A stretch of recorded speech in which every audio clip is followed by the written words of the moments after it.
Hindi po dadalo si Vice President Sara Duterte sa State of the Nation Address o SONA ni Pangulong Bongbong Marcos sa ika-22 ng Hulyo. Sa panayam ng mga mamamayag sa lungsod po ng Davao, sinabi ho ni Duterte na itinatalaga niya ang kanyang sarili bilang designated survivor. Bakit meron bang alam si ma'am na hindi natin alam pare? Sa konsepto na... Pag hindi niya sinabi yun, kasalanan yun. Naman, Kung alam niya, kung may alam siya. Di ba bam joke yan?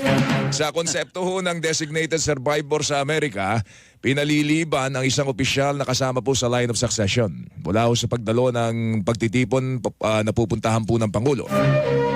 Sakaling magkaroon po ng pag-atake na ikinamatay ng Pangulo, ang designated survivor ang magsisilbing pansamantalang Pangulo. Ayon kay retired Supreme Court Associate Justice Vicente Mendoza, walang ganitong probisyon sa ating konstitusyon.